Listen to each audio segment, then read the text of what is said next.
Listo, bien. Muy buenas noches. Bueno, ¿Confirman si están viendo la pantalla? Sí, médico, se está viendo la sí, presentación. médico, sí la vemos. Perfecto. Muy buenas noches y muchas gracias por haber creado la posibilidad de que nuevamente nos reunamos para, en esta ocasión, tratar un tema muy interesante y que eventualmente es una alternativa terapéutica.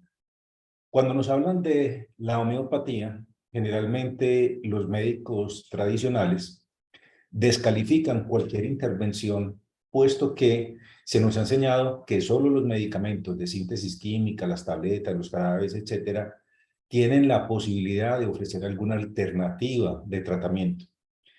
Y yo no los juzgo porque yo formé durante mucho tiempo parte de ese grupo de médicos simplemente por desconocimiento. Y mi historia en relación con la homeopatía comienza cuando yo ingresé a hacer un diplomado de homeopatía con el objetivo de conocer los principios para, una vez conocerlos, descalificar la posibilidad de que la homeopatía tuviera algún efecto terapéutico en los pacientes. Pero empecé a ver diferentes testimonios, no solamente de compañeros médicos, sino de pacientes que presentaban recuperación, que presentaban curación en ocasiones, que presentaban mejoría, y había un alto perfil de seguridad, muy pocas, prácticamente nulas reacciones adversas, y la posibilidad de tratar a cualquier tipo de persona, desde un bebé hasta un anciano, sin que se presentaran los efectos tóxicos tan frecuentemente vistos con los medicamentos, incluso en dosis terapéuticas. Así que lo que quiero es explicar los principios por los cuales podemos recurrir como pacientes a tratamientos homeopáticos, pero eso sí, por personas calificadas, porque desafortunadamente hay una serie de personas que no han sido capacitadas en el área y que pueden tener conceptos que rayan a veces con la charlatanería. Para comenzar, es importante hablar de un concepto básico que fue el de Paracelso, y él afirmaba que nada es veneno, todo es veneno, la diferencia está en la dosis. Y eso es correcto, porque uno podría intoxicarse con cualquier sustancia dependiendo de la dosis. Cualquiera podría morir por consumir una gran cantidad de sal, de azúcar, o incluso a agentes como el oxígeno en altas concentraciones tienen un efecto muy perjudicial en el organismo porque producen oxidación. Así que algo muy importante es conocer la dosis a la que un medicamento se produce habitualmente. Y ahí es cuando entramos entonces a hacer una comparación entre la alopatía, que es la medicina tradicional que se ha aprendido en la universidad, con la que hemos estado más familiarizados para recibir los tratamientos, la homeopatía y la farmacognosia, que es el nombre técnico del tratamiento mediante el empleo de plantas. Veremos cuál es la racionalidad de diluir un principio activo muchas veces hasta obtener una mínima cantidad presente en el medicamento homeopático, y algunos ejemplos que son importantes para que nos familiaricemos con las posibilidades terapéuticas y las incógnitas que todavía nos ofrecen no solamente las enfermedades, sino la misma ciencia para poder entender lo que ocurre en nuestro entorno. Y miraremos cómo, cuando hablamos de homeopatía, la primera objeción que se hace es que medicamentos tan enormemente diluidos es imposible que pudieran tener algún tipo de utilidad terapéutica. Y cuando nosotros miramos las diluciones que emplea nuestro organismo en las hormonas, en las vitaminas, en los neurotransmisores, son pequeñísimas, del mismo orden de aquellas que se emplean en los medicamentos homeopáticos. Por eso, hablemos de algo muy importante, y es que nunca antes hemos estado tan expuestos, desde antes incluso de nacer, a la gran cantidad de tóxicos que hay en el ambiente. Desde que nosotros nos estamos formando en el vientre de nuestra madre, vamos a tener una relación bidireccional con ella a través de su alimentación, de lo que respira, de lo que piensa, de lo que hace, del entorno. y esto determinará en mucho cambios genéticos que van a manifestarse posteriormente en aspectos que tienen que ver con la salud o la enfermedad, y es lo que se denomina epigenética. Nosotros tenemos una carga con la cual nacemos y una gran posibilidad de derivarnos, crecer en una dirección o en otra, y dependiendo de si es armónico o acorde con el organismo, podrá ser beneficioso o perjudicial para nosotros. Todos podemos tener la potencialidad de desarrollar enfermedades, pero las enfermedades dependen en mucho del estilo de vida. Mucha gente dice que todos tenemos el cáncer, pero dormido, y que a algunos se le despierta, y algo de razón tienen en esa afirmación, puesto que a cualquiera le puede dar un cáncer dependiendo de su estilo de vida. Si es una persona que consume licor, que fuma, que no hace ejercicio, que tiene una gran obesidad, que no se alimenta de una manera adecuada y tiene déficit vitamínicos, todos son una serie de factores que finalmente determinarán la aparición o no de una enfermedad. Pero si alguien tiene, por ejemplo, en ese aspecto un gemelo idéntico, pero que a diferencia del caso que describía, hace ejercicio, come frutas, verduras, vegetales, adicionalmente maneja el estrés, practica yoga, practica mindfulness, todo eso contribuye a que finalmente, al controlar todos los factores de riesgo, minimice la posibilidad de expresar una enfermedad. Y es por eso que gemelos idénticos pueden llevar a que uno presente una enfermedad y el otro no. Depende de su estilo de vida. Y nosotros permanentemente estamos siendo bombardeados desde el nacimiento por virus y por eso recibimos inyecciones para fortalecer nuestro sistema inmune y enfrentarnos a ellos, pero también bacterias. Y en relación con la comida, sabemos que hay una serie de alimentos, los procesados, aquellos que vienen enlatados, los refinados, los que contienen demasiada azúcar o la harina de trigo, que puede ser de alguna manera intolerante para muchas personas en lo que se conoce como la enfermedad de la celiaquía o la intolerancia al gluten. Todo eso puede llevar en un momento determinado a propiciar enfermedades o no. Y si a eso le sumamos el estrés psicológico del día a día, la exposición a los químicos de manera inadvertida en los perfumes, en los desodorantes, en las cremas que se utilizan para el maquillaje, en los alimentos, en los plásticos, en lo que nos rodea, pues ahí tenemos una gran cantidad de posibilidad de desarrollar enfermedades, porque incluso, por ejemplo, las sartenes de teflón son supremamente tóxicas e inflamatorias para las personas cuando se les pegan los alimentos porque ya perdieron el teflón y expone una sustancia química que daña la tiroides y genera hipotiroidismo, y con la exposición continuada incluso cáncer. Frente a todo eso y a estímulos físicos como lo es la luz solar, que puede ser benéfica o no dependiendo del tiempo que nos expongamos, vamos a tener una serie de posibilidades. O podemos ser muy saludables si dormimos adecuadamente, practicamos ejercicio y llevamos un buen balance alimentario, o podemos ser muy enfermos desarrollando enfermedades metabólicas conocidas como enfermedades crónicas no transmisibles tipo diabetes o hipertensión. Así que yo puedo nacer con la predisposición, pero si yo no permito que me afecte el sobrepeso, si como de una manera más balanceada, practico ejercicio, duermo bien, voy a controlar la posibilidad de una hipertensión o de una diabetes, por ejemplo. Así que en mucho, las enfermedades que más producen mortalidad son generadas por estilos de vida inadecuados que disparan la epigenética, despiertan la enfermedad y luego van a requerir de un tratamiento. Y cuando nosotros empezamos a analizar los medicamentos con que contábamos tradicionalmente, para nosotros los medicamentos han sido sinónimo de salud, de recuperación, de un buen funcionamiento de nuestro organismo, pero estamos en realidad lejos de concebir la realidad. Porque, por ejemplo, en la revista JAMA, Journal Americano de Medicina, en el año 2000, podían demostrar cómo era más seguro lanzarse en un paracaídas que ir a un servicio de urgencias, puesto que había una gran cantidad de personas muertas que rondaban las 225.000 anualmente simplemente por errores médicos.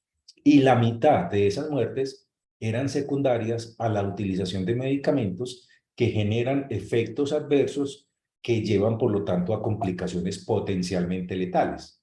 Y es por eso que 225.000 muertes para el año 2000 ubicaban a los medicamentos como la tercera causa de mortalidad después de las enfermedades cardiovasculares y del cáncer. Y uno a veces no dimensiona la magnitud de este hallazgo, porque, por ejemplo, cosas tan simples, tan sencillas como tomarse un ibuprofeno, un naproxeno o un diclofenaco, que lo vemos como una manera segura de controlar el dolor, nos expone a 5 riesgos muy importantes. Aumenta la posibilidad de un infarto, más común con el diclofenaco, aumenta la posibilidad de una trombosis cerebral, irrita el estómago y puede producir sangrado gastrointestinal y muerte, inflama el hígado y puede producir daño renal. Así que arreglamos una cosa, el dolor, y dañamos potencialmente 5.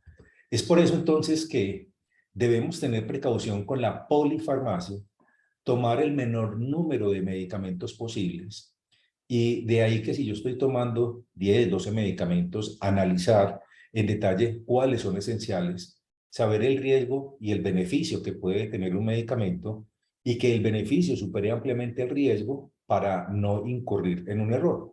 Por ejemplo, una persona que sea hipertensa, diabética y obesa no debería tomar antiinflamatorios como ibuprofeno, naproxeno o diclofenaco porque pone en riesgo su salud. También es muy importante que como médicos nos enamoramos de los medicamentos y estudiamos las dosis y para qué sirven, pero a veces se nos olvida que no se puede juntar con otro medicamento porque producirían una interacción potencialmente grave o las contraindicaciones para pacientes determinados. Y por eso es que uno como médico está en la obligación de conocer otras alternativas de tratamiento. Y dentro de esas alternativas de tratamiento, una es la medicina bioreguladora, porque el medicamento tiene riesgos. No hay un medicamento que sea 100% seguro ni 100% eficaz. Por ejemplo, ustedes han vivido situaciones en que les aplican morfina en dosis altas y no logra controlar el dolor, y eso nos demuestra que no todos los medicamentos que le sirven al resto de la población le van a servir al resto de las personas. Y si nosotros empezamos a seleccionar, hay ciertos grupos poblacionales con enfermedades específicas, con características determinadas, como su edad, como el sexo, etcétera, que permiten que ciertos medicamentos caigan bien, pero otros medicamentos pueden que resulten muy perjudiciales para ese subgrupo poblacional y en este caso específicamente, por ejemplo, a los pacientes con porfiria, que sabemos el 60% de los medicamentos les pueden generar un daño. Y es por eso que cuando, como sucede en porfiria, hay intolerancia a una gran cantidad de medicamentos, a veces uno se siente que no tiene maneras de poder tratar a un paciente porque ya se agotaron todas las alternativas terapéuticas. Y cuando uno se pregunta qué puedo yo hacer entonces para ayudar a mi paciente, si las alternativas terapéuticas tradicionales se agotaron, es cuando emerge la medicina tradicional y complementaria como una alternativa que ha sido aceptada incluso por la Organización Mundial de la Salud. Desde el año 2014 hasta el próximo año, se trazó un plan de la Organización Mundial de la Salud con la participación de los diferentes países en el mundo, en que se empezaron a fijar 4 objetivos básicos. Desarrollar políticas de integración de la medicina tradicional complementaria, MTC, en los sistemas nacionales de salud, permitiendo entonces darle un valor a la medicina que ha sido ancestral. Lo segundo era promover la eficacia, la calidad y la seguridad de esos medicamentos, amparados por normas legales y garantizando la calidad de sus medicamentos. Lo tercero, que estuvieran disponibles y eso permite entonces tenerlos a mano en las farmacias. Y lo cuarto es que debería hacerse un uso racional con base en el conocimiento por parte de los profesionales que conocen el área y los pacientes que se van a beneficiar. Y es que cuando en diferentes países se hacen entrevistas acerca de los medicamentos homeopáticos y si hay algún conocimiento, observe que en verde es el número de porcentual de personas que lo consideran muy eficaz o bastante eficaz, y hablamos de medicamentos a base de planta, medicamentos homeopáticos, productos herbolarios, medicamentos tradicionales y remedios incluso caseros. Y observen que alrededor del 50% de las personas consideran que son útiles, pero hay un subgrupo poblacional que no los conoce suficientemente y un pequeño grupo, 1 de cada 10 personas, que no los conoce en absoluto. Y exactamente eso sucede no solo con la población general, sino también con la población médica. Y con base en ese desconocimiento, a veces escuchamos conceptos de que la utilización de medicamentos homeopáticos y de otras alternativas terapéuticas diferentes de la medicina que aprendimos en la universidad, dicen no sirven, son tóxicos, hacen daño, engañan, pero es simplemente porque hay un desconocimiento y una falta de voluntad de no involucrarse en el estudio de algo que puede ser muy beneficioso para los pacientes, y definitivamente uno no puede criticar aquello que no conoce, porque no puede hacer juicios de valor con base en la ignorancia. Por eso empecemos comparando la alopatía, que es la medicina tradicional que aprendimos la gran mayoría de los médicos en la universidad, con la farmacognosia, que es la curación a través de la utilización de principios vegetales, y con la homeopatía. Cuando nosotros hablamos de los medicamentos tradicionales que aprendimos en la universidad, los de síntesis química, siempre son contrarios. Por eso tenemos antibióticos, antiinflamatorios, antidepresivos, todo es anti. Mientras que cuando hablamos de la homeopatía, es lo que se llama un método inductivo, es seguir el funcionamiento del organismo, mejorarlo, armonizarlo, para que sea el mismo organismo el que pueda favorecer la recuperación. Así que ahí tenemos una concepción diferente, pero ni tanto, porque cuando nosotros hablamos de que lo semejante cura lo semejante, a todos nos ha pasado desde la más temprana infancia que cuando nos colocaban una vacuna eran virus, por ejemplo, atenuados o virus muertos, y que llevaban a que nuestro sistema inmune los identificara, desarrollara defensas y los atacara cuando nos exponíamos a esos virus. Y ahí estamos colocando pequeñas cantidades de el agente que produce la enfermedad para que el organismo responda generando defensas ante la eventualidad de una infección en la vida real. Así que principios, entre comillas, homeopáticos, también los utilizamos en la medicina tradicional. Y la farmacognosia es la utilización de plantas. Y recordemos que el 60% de los medicamentos que nosotros empleamos tradicionalmente provienen de las plantas. La aspirina la sacan, por ejemplo, del sauce, o la colchicina es una planta y la empleamos para el tratamiento de la gota. Medicamentos para el tratamiento de la tos, como el Ambroxol, tienen un derivado vegetal, etcétera. Así que es muy importante que en farmacognosia y alopatía se emplean medicamentos muy comunes al ser de origen vegetal o mineral. Cuando hablamos de alopatía, sabemos que nos tenemos que tomar una dosis específica, la mayoría de las veces miligramos, una tableta que tiene tantos miligramos. Pero en homeopatía es, mientras más diluido es el medicamento, más potente. Uno dice, pero ¿cómo así?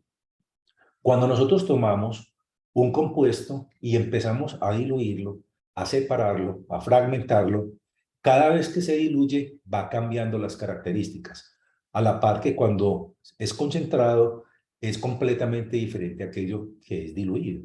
Por ejemplo, ¿quién se imaginara que si se tiene un carbón, un pedazo de carbón, y se comprime bajo una presión supremamente intensa, se convierte en un diamante? Así que un diamante y un carbón tienen lo mismo, carbonos, pero con un arreglo y una disposición diferente que llevan a que tengan características muy opuestas de un diamante a un carbón. Pero cuando se coge el carbón y se diluye miles de veces y se llega a lo que denominamos nanofarmacología, es decir, tomar 1 miligramo y dividirlo millones de veces para que quede entre 1 y 100 partes de millón, el tamaño de la partícula cambia completamente. Por ejemplo, un tubito en nanotecnología de carbón no se comporta como habitualmente consideraríamos. Cuando ese tubo pequeño de nanofarmacología de carbón se llena de agua, el agua se congela. Así que las características químicas y físicas de los compuestos con los cuales estamos familiarizados cambian tremendamente, casi de una forma irreconocible, cuando se logran nanodiluciones y mientras más pequeños tienen características que les permiten comportamientos que no esperaríamos. Por eso, cuando algo se diluye mucho, cambia tanto su comportamiento que va a tener el efecto completamente opuesto que aquel que se tendría con dosis altas. Y volvemos a la primera frase de Paracelso. Nada es veneno, todo es veneno dependiendo de la dosis. Así que un principio muy importante en la medicina bioreguladora de sistemas y homeopatía es que esa misma sustancia que en dosis muy pequeñas es benéfica para el organismo, en dosis grandes es muy tóxica para el organismo. Por lo tanto, cuando nosotros leemos los componentes de un medicamento homeopático, puede tener una serie de venenos que están tan diluidos que dejan de ser venenos para convertirse en un medicamento que ayuda a una recuperación. Tenemos, para citar un caso, la belladona. La belladona es una planta que es de la familia de la escopolamina. Y la belladona tiene su nombre belladona por bella dama, porque en Italia las mujeres cuando se iban a dar un baile utilizaban flores y hojas de belladona para embellecerse, porque cuando lo diluían y se bañaban tenían una intoxicación transdérmica y eso generaba sintomatología como los ojos grandes, las pupilas se dilatan, entonces los ojos se ven grandes, la piel se ponía seca, roja y caliente, el corazón palpitante, la persona agitada, excitada, así que decían, es el embellecedor de las damas y esa es la atropina en las dosis altas, tóxica. Pero cuando se utiliza atropina diluida, esa piel que antes es seca, roja y caliente, se convierte con una temperatura normal y por eso la belladona homeopática sirve para el tratamiento de la fiebre. Dosis altas producen fiebre, dosis bajas combaten la fiebre. Y lo mismo sucede con el resto de los principios homeopáticos. Cuando nosotros hablamos entonces de la concentración de los medicamentos es alta, miligramos, tabletas, etcétera, mientras que de los medicamentos de la medicina bioreguladora son tan diluidos que cualquier persona con cualquier enfermedad podría tomarlos y lo peor que le podría pasar es que no le funcionen, pero no se va a intoxicar, así se tome la totalidad de las tabletas que están presentes en un frasco de un medicamento homeopático. Cuando hablamos de un medicamento, tenemos un objetivo. Por ejemplo, un antiinflamatorio controla las prostaglandinas que generan dolor y ese es el blanco. Pero cuando hablamos de los medicamentos homeopáticos, son una serie de mezclas de diferentes principios, todos con un objetivo común, pero con diferentes posibilidades de generar el mismo tipo de efecto. Por ejemplo, hay un medicamento homeopático que se llama Traumel, y el Traumel sirve para el tratamiento de la inflamación. Así que una persona toma Traumel y va a tener el mismo efecto que es el que produce la toma de un analgésico antiinflamatorio. Hay, por ejemplo, un estudio, el Mozart, que compara con los esteroides, como la hidrocortisona, como la metilprednisolona, inyectados en la rodilla, en vez de hidrocortisona o esteroides, se inyecta Traumel y produce la misma recuperación, desinflamación e incluso recuperación del cartílago cuando se aplica en la rodilla sin los efectos adversos que tienen, por ejemplo, los esteroides. Y es un estudio que cumple con los requerimientos estrictos de investigación, como es que sea una población que no se sepa a quién le están dando el medicamento homeopático y a quién le están dando el esteroide, que es lo que se denomina doble ciego, aleatorio, cruzado, prospectivo, etcétera, y tiene resultados que han sido concretos, que han permitido, por ende, su publicación en revistas científicas. Cuando hablamos de farmacocinética y farmacodinámica, parecerían términos muy complejos, pero es muy simple. Farmacocinética es lo que el organismo le hace al medicamento. Farmacodinámica es lo que el medicamento le hace al organismo. Así que son términos complementarios. Y la farmacocinética de un medicamento implica su absorción, distribución, metabolismo y eliminación, y se puede detectar el medicamento en sangre. Pero cuando se utiliza un medicamento homeopático está tan diluido que inmediatamente se mete a las células y no se detecta en la sangre. Entonces, si no se detecta en la sangre, ¿cómo podemos saber qué sirve?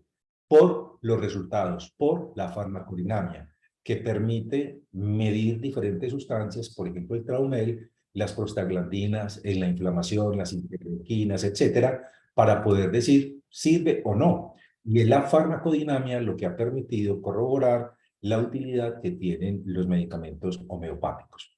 Cuando hablamos de metabolismo, sabemos que el organismo puede hacer dos cosas, o metaboliza algo de manera constante. Por ejemplo, uno es capaz de metabolizar en promedio 12 miligramos de cilitro hora de licor. Por lo tanto, esa capacidad metabólica ni aumenta ni disminuye cuando yo tomo más de la cuenta y yo puedo metabolizar solo un trago por hora. Si yo me tomara un trago cada hora, nunca me embriagaría, pero uno lo hace con más frecuencia y, por ejemplo, si se tomó 3 tragos, tiene que esperar 3 horas para lograrlo metabolizar. Y eso es lo que se llama cinética de orden cero. La cinética de orden uno es que mientras más hay concentración, más se metaboliza, pero hay un límite por encima del cual se genera la toxicidad.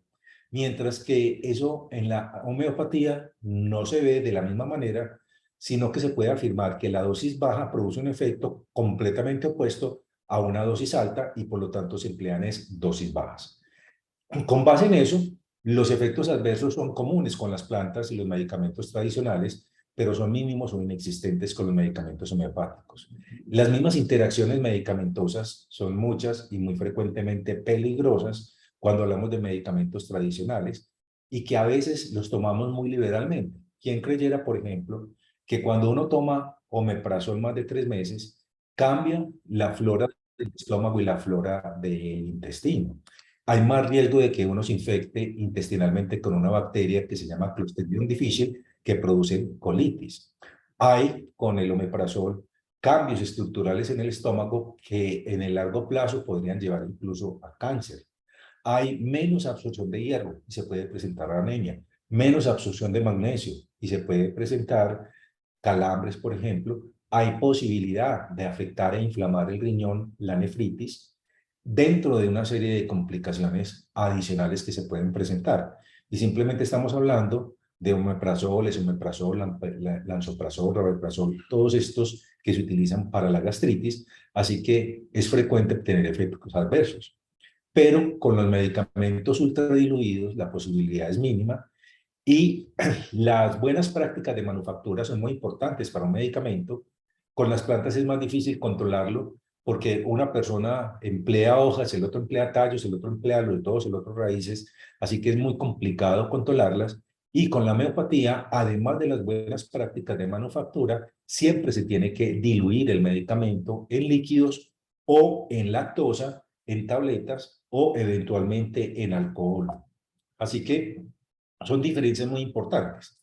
Y aquí traigo yo a colación algo que es muy sencillo y que nos establece el desconocimiento que todavía tenemos de muchos fenómenos químicos y físicos. En este caso, hay un investigador, Jung, que se preguntaba si la luz que vemos es una partícula o simplemente una onda, como el sonido. Así que él quería saber si era una onda inmaterial o una partícula material.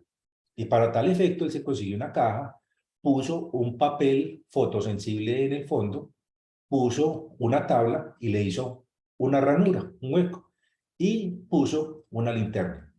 Obviamente la iluminación llevó a que las partículas fueran derechitas y dejaran un puntico en el sitio donde estaba colocado paralelamente al orificio el papel fotosensible. Y eso era lo que se esperaba. Así que quedaba claramente demostrado con ese sencillo experimento que la luz se comportaba simplemente como una partícula que lograba solamente un puntico. Pero él se preguntó, ¿qué hago yo si hago 2 orificios y pongo el mismo rayo? Pues supuestamente esperaba que se produjeran 2 punticos, pero para sorpresa de él, lo que se presentó fue un cambio completamente inesperado en el papel que tenía ahí fotosensible, que le demostró que esa luz, cuando había 2 punticos, se mezclaban entre ellas y se comportaba como una onda. Así que la luz es material, partícula e inmaterial, onda simultáneamente. ¿Cómo entender que en una partícula como la luz sea y no sea? Pero la física cuántica lo ha demostrado y lo más interesante fue que ellos empezaron a buscar qué era lo que pasaba con la luz y pusieron al interior de esa caja diferentes tipos de detectores. Y cuando hay un detector, la luz dejaba de comportarse como si fuera una onda inmaterial y se comportaba como si fuera una partícula material y aparecían era dos puntos en el sitio donde incidía la luz. Así que no han podido hasta la actualidad puedo entender, demostrar qué es lo que pasa allí, porque sacaban el detector y se comportaba como una onda. Le colocaban el detector y se comportaba como una partícula.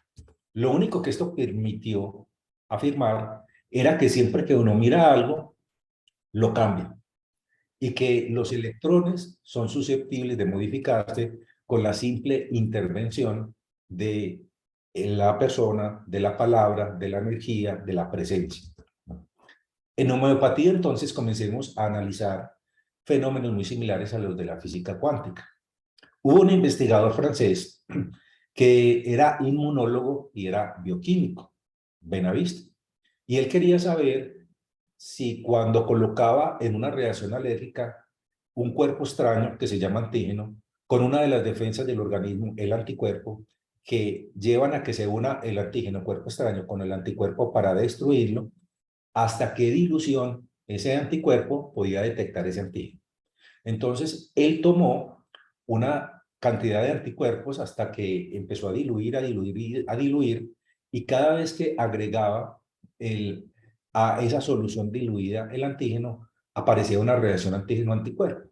Y diluyó tantas veces que ya supuestamente no debería haber una sola partícula de el antígeno original de la sustancia extraña, y sin embargo, cuando agregaba los anticuerpos, se producía la reacción como si ahí hubiera algo sin que en realidad existiera nada. Y eso solamente él lo observó cuando empezaba a diluir el agente extraño y sacaba de 100 centímetros, un centímetro lo diluía con 99 de agua, agitaba, se presentaba la reacción al agregar el anticuerpo, entonces de esos 100 diluidos sacaba otra vez un centímetro, lo volvía a diluir y llegó a diluirlo más de 16 veces, o sea que eso es 0,000000001, ya no debería hacer ninguna respuesta y lo seguía haciendo. Entonces él llevó sus resultados a la revista Nature y ellos, como era un investigador muy prestigioso, para no hacerle un desaire, le dijeron que le publicaban el artículo solamente si lo replicaban en 5 laboratorios independientes en el mundo y obtenían los mismos resultados. Él les entregó la metodología y repitieron este experimento en laboratorios que estaban situados en Canadá, en Francia, Italia, Israel, y de los 5 a 4 les dio lo mismo y a uno le dio indeterminado. Así que como la mayoría pudieron replicar los hallazgos que él había tenido, lo tuvieron que publicar en la revista Nature. Y él decía que la naturaleza precisa de ese fenómeno de diluir y diluir el agua hasta que no hubiera nada, pero que siguiese presentando esa reacción como si ahí hubiera una sustancia extraña y los anticuerpos detectándola, hablaba de que existía un tipo de realidad más allá de las moléculas, es decir, una biología metamolecular y que necesitaba de ser investigada científicamente, dado que la única explicación que él encontraba era que al agregar esa sustancia extraña y agitar el agua, esa sustancia cambiaba la conformación del agua y el agua adquiría características similares a los de la sustancia para poder obtenerse un resultado. Y lo planteó como una hipótesis que requería de seguir siendo investigada. Ese hallazgo fue motivo de burlas, de críticas y se dejó en el olvido. Pero posteriormente, un científico francés, Luc Montagnier, que ganó el premio Nobel, haber sido el primero que identificó el virus del SIDA, el virus del VIH, pues era alguien muy prestigioso. Y él desarrolló un método de detección de la frecuencia electromagnética que tenía cada virus y que era diferente, única y particular para cada uno de los virus diferentes que existen. Así que, sabiendo que el virus del VIH tenía una frecuencia particular, lo decodificó en un código numérico de alfa números, como vemos ahí en las pantallas. Y se hizo la misma pregunta. Esa detección del equipo que él tenía, ¿hasta dónde podría detectar el virus del VIH si lo diluía?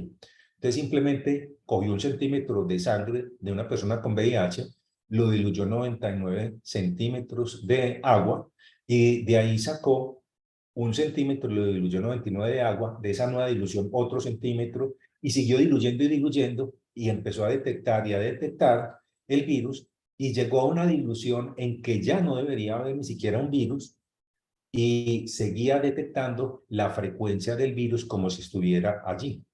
Así que él no entendía qué era lo que pasaba, pensaba en un error y lo repitió muchas veces y encontró lo mismo. Por lo tanto, la televisión francesa le hizo un seguimiento a su experimento para verificar que no hubiera ninguna alteración de este científico. Y pudieron detectar que se encontraba todavía la señal, pero él fue más allá. Él dijo, si yo conozco que hay un código alfanumérico que puedo identificar como la presencia del virus, entonces yo puedo mandar esa misma señal eléctrica a través de un computador desde Francia a Milán en Italia y esa frecuencia electromagnética ponerla a vibrar sobre el agua. Luego agitar el agua y finalmente agregar los componentes básicos del material genético, el DNA. Así que él agregó nucleótidos, que son los materiales básicos de los que están los genes compuestos, y agregó una enzima que se llama polimerasa, que es la que se encarga de constituir el material genético, reconstruirlo y estructurarlo. Y obviamente esperaban que no pasara nada, pero para sorpresa de todo el mundo, el 98% del material genético se reconstituyó de la manera idéntica a como él había caracterizado el virus en su laboratorio y le mandaron la información de vuelta de manera que él lo pudo corroborar y lo único que decía él es, tiene que ser que el agua logre guardar una información cuando se diluye una molécula en ella. Y eso dio origen a una serie de publicaciones y yo los invito a que busquen en la internet un audiovisual de 1 hora de duración de la televisión francesa que se llama La memoria del agua. Se llama Water Memory, la memoria del agua, y pueden colocar el nombre del investigador Luc Montagnier, y Luc Montagnier lo filmó para la televisión francesa y está publicado sus hallazgos. No pudieron desvirtuar lo que él encontró, pero simplemente lo criticaron hasta que él empezó a publicar una serie de artículos muy interesantes del electromagnetismo, de las nanoestructuras en el agua, de las ondas de agua y el DNA, de la información del agua electromagnética, de que existía una distribución de las partículas que se diluían que llevaba a la formación de nanoestructuras muy pequeñas que tenían capacidades biológicas. Así que la revista Nature lo entrevistó y le preguntaba a él, ¿usted cree que en sus hallazgos hay algo para la homeopatía también? Y él decía, no puedo decir que la homeopatía esté aceptada en todo. Lo que yo puedo decir ahora es que las altas diluciones son correctas. Las altas diluciones de algo no equivalen a nada. Ellas son estructuras de agua que imitan a las moléculas originales y nosotros encontramos que con el DNA no podemos trabajar con las diluciones empleadas en la homeopatía.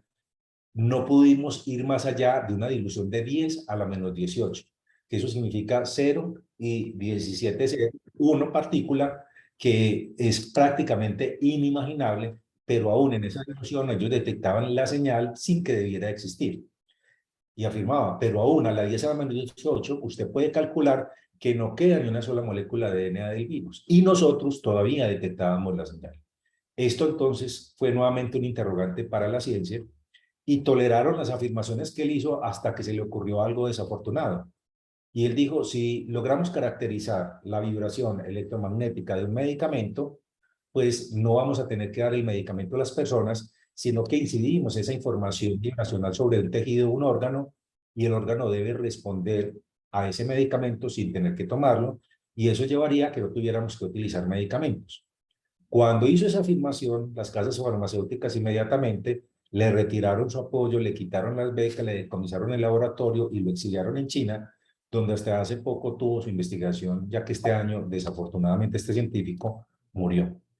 No sin antes haber dejado un legado de algo muy interesante, y era esa memoria del agua que era capaz de captar ondas electromagnéticas, que captaba información, y cómo él detectaba la presencia, por ejemplo, del virus del VIH en los pacientes con simplemente la dilución y la capacidad de comparar la frecuencia electromagnética específica del virus, y que eso lo producían nanoestructuras derivadas del DNA, y que se transmitía esa información al agua con la cual compartía, y que eso tenía que ver con el cambio de las estructuras, desde que son macromoleculares hasta que son pequeños átomos que guardan una información tan diferente como un diamante de un cartón, por ejemplo. Y esas nanoestructuras sobrevivían incluso al agua cuando se filtraban y podían tener propiedades terapéuticas. Así que se hablaba de las propiedades terapéuticas del agua. Así que los médicos lo primero que hicieron fue tratar de criticar ese tipo de afirmación y decir, bueno, si usted está con la razón, entonces la aspirina, que nosotros utilizamos los 100 miligramos como un anticoagulante, quiere decir que entonces si la diluimos muchísimo se va a convertir en un procoagulante. Y le dijeron, vamos a demostrarle que no. Así que hicieron un primer experimento de ultradiluciones de aspirina en dosis que eran muy pequeñísimas, y encontraron que en realidad formaba trombos cuando sería un vaso, y que la aspirina en pequeñas dosis era trombótica. Así que hicieron otro estudio porque les pareció extraño, tal vez un error, de mirar la trombosis arterial con dosis tan bajas como 10 a la menos 30, es decir, un 0 seguido de 29 ceros, 1, 0, 0, 0, 0, 1, y encontraron que había trombosis. Después miraron los efectos protrombóticos de la aspirina en las hemorragias, que las controlaban en dosis bajas, y que ellos trataban de explicar qué era lo que pasaba cuando una persona suspendía la aspirina y transcurrían 2 semanas, se presentaban a veces trombosis, y piensen que esa disminución de la concentración llevaba a concentraciones muy bajas, y hablaban de que incluso podía prevenir el sangrado. Esas dosis tan bajas en personas con predisposición a sangrar, como los que tenían varices esofágicas, cuya ruptura produce sangrados, pues bien, veían que experimentalmente se trombosaban las varices esofágicas y que no había sangrado. Así que empezaron a publicar las ultra dosis bajas de aspirina para el control de las hemorragias. Todo esto entonces llevó a que más bien se callaran y se disminuyera la investigación de esas respuestas aparentemente contradictorias, paradójicas, de las dosis altas, 100 miligramos, que eran anticoagulantes, a dosis muy bajas, 10 a la menos 30, que eran procoagulantes. Así que dijeron, si esto es verdad, en la naturaleza entonces debería haber algún tipo de manifestación similar de los cambios de dosis altas y bajas. Y miren, por ejemplo, que si empezamos a analizar las abejas, cuando las abejas toman el néctar, van hasta la colmena y se lo pasan a la boca de otra abeja, y ella continúa con la transformación enzimática de ese producto. Cuando el pH está alrededor de 3,9, lo echan en una de las celdas, pero todavía está muy diluido, muy líquido. Así que las abejas lo que empiezan es a agitar las alas para agitar el producto, y el agua empieza a evaporarse con esa vibración, de la misma manera que nosotros nos secamos las manos, por ejemplo, con aire frío, pero en ese caso es las moléculas que las están evaporando. Así que cuando ya evaporan el 80% de la humedad, queda concentrada la miel y se tapa para preservarla. Decían, si esto es cierto, entonces diluyamos la miel. Y ustedes pueden en casa coger un poco de miel, y si no es una miel que haya sido falsificada, van a encontrar que al agregarle agua en un plato y moverla con movimientos circulares suaves y constantes, empiezan a aparecer las estructuras del panal, y finalmente ahí hay una memoria en esa agua que fue diluida, concentrada y luego nuevamente diluida, para confirmar que hay algún tipo de información presente cuando se realiza este proceso de dilución, agitación de una sustancia sólida hasta convertirla en pequeñas partículas. Y es lo que hacemos con las vacunas y con lo que hacemos con la desensibilización. Cuando alguien es alérgico a una sustancia, a ácaros, a hongos, a pólenes, lo que se utiliza es una cantidad muy pequeñita de inyecciones sucesivas cada semana hasta que finalmente la persona ya no responde a ese alérgeno. Y es el mismo método que nosotros empleamos para desensibilizar, por ejemplo, a una persona que es alérgica a la penicilina. Uno le inyecta una cantidad muy pequeña, luego aumenta la concentración, la vuelve a aumentar, la sigue aumentando hasta que finalmente pueda aplicarle una dosis normal, tradicional, esperable, y ya la persona no reacciona. Así que también en la medicina alopática utilizamos este tipo de principios. Con las vacunas de los virus, el virus se replica varias veces y en la medida en que se diluye y se replica, se va a convertir en menos patógeno, menos generador de enfermedad y el organismo lo logra asimilar para activar el sistema inmune, identificarlo y destruirlo cuando el virus del entorno, el habitual, el salvaje, llega a nuestro organismo. Así que existen escalas que describen a los medicamentos homeopáticos que puede ser 1X, que equivale a una dilución de una cantidad de la parte sólida con 10 de líquido. Pero 2X o un centesimal es 1 en 100. 6X o 3 centesimal, 3C, quiere decir que es 0,0000 hasta 1, es decir, una parte en 1.000.000, y así podemos llevar una parte en 1.000.000.000, en 1.000.000.000, y llevar a diluciones que superan la capacidad de garantizar que allí quede una partícula, pero queda cantidades mínimas, indetectables, que todavía tienen un efecto que puede ser terapéutico. Y miremos que cuando nosotros nos realizamos, por ejemplo, un examen de vitamina B12, lo que nos reportan es en picogramos. Y miren que picogramos son 12 ceros y una partícula. 0,0000000000001. Así que porque esté tan diluido no quiere decir que no active. La vitamina B12 está muy diluida. Y cuando nosotros utilizamos, por ejemplo, la vitamina D, la vitamina 25 hidroxi D, se detecta en el laboratorio en nanogramos, que es 0,000000001, 9 ceros, y sigue actuando y tiene funcionalidad en el organismo.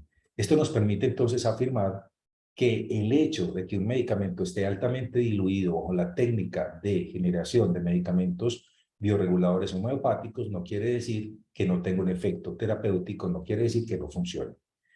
De hecho, esos hallazgos electromagnéticos de Luc Montagnier, el ganador del premio Nobel, que tiene ese documental La memoria del agua, le permitió a los científicos también saber que cada célula tiene una energía eléctrica específica que le permite comunicarse con las células del mismo órgano.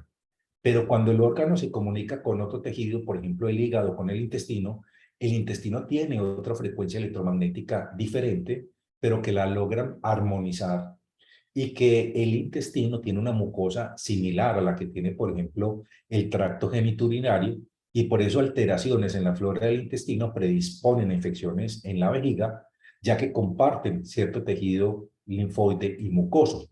Pero cada órgano tiene su frecuencia vibracional específica, y a eso lo han denominado la coherencia. Cuando una célula cambia la coherencia, se enferma, porque no se comunica con las células vecinas de manera adecuada.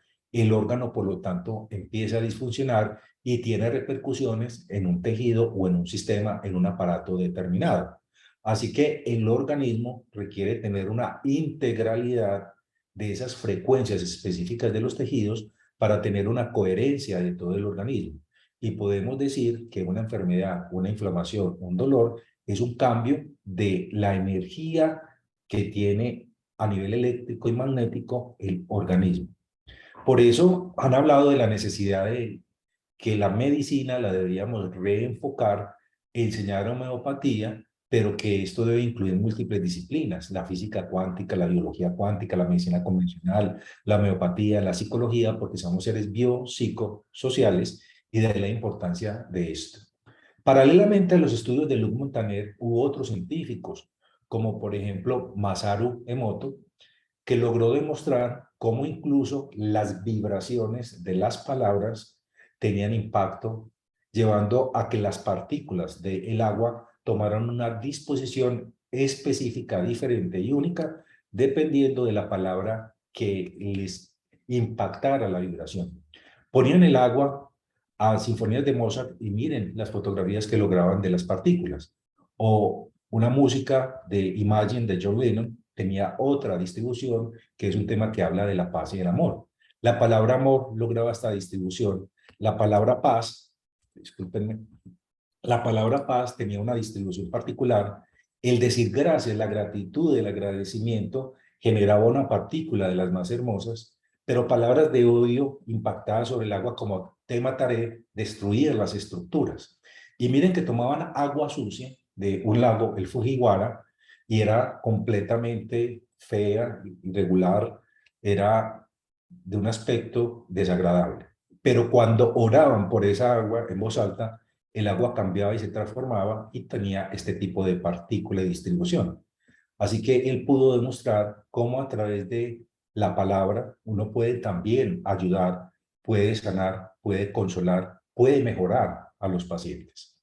Y otros científicos como Landy hizo también un aporte muy interesante porque él hablaba de las frecuencias que pueden armonizar nuestro organismo y cómo él simplemente colocaba sal sobre una placa metálica y le ponía diferentes frecuencias de vibración eléctrica y la propagación de las ondas en esa superficie dibujaba diferentes figuras específicas que eran todas armónicas y que permitían establecer cómo hay una comunicación electromagnética en todo nuestro organismo que busca la armonía.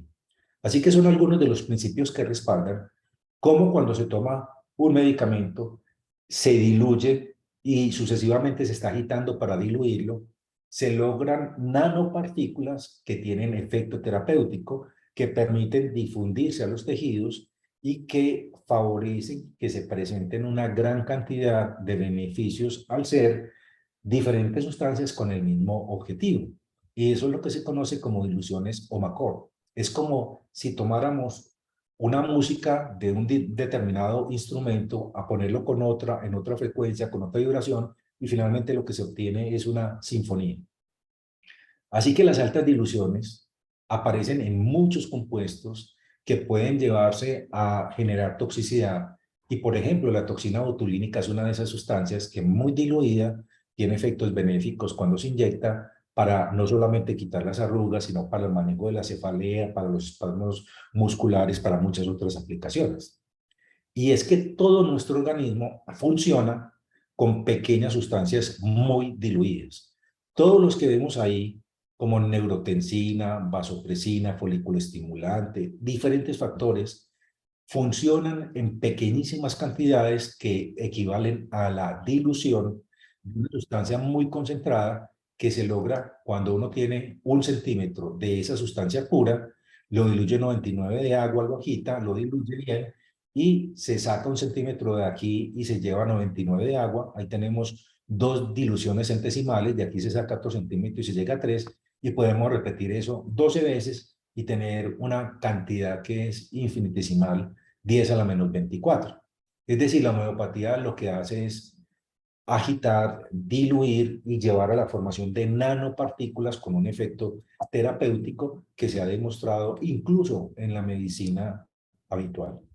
Así que lo que se establece es que cuando se tiene el agua y se coloca una estructura cualquiera allí, los átomos de agua rodean la estructura y adquieren una disposición específica de un campo electromagnético. Y por lo tanto, cuando se hacen ese tipo de diluciones, lo que se lleva es que se vayan separando las partículas a cantidades mínimas que cambian sus estructuras, cambian sus propiedades físicas, así como el diamante pasa a carbón y el carbón pasa a nanotúbulos que cuando se llenan de agua congelan el agua. Eso produce una modificación de la respuesta de quien lo está tomando, modula los sistemas, mejora la adaptación y lleva a que esa comunicación eléctrica y magnética que tenemos en nuestros tejidos vuelva otra vez a recuperarse. Es por ende que se han podido documentar estructuras muy interesantes. Cuando se agrega una sustancia sólida, cualquiera, el agua generalmente la rodea y adquiere la forma de un pentámero.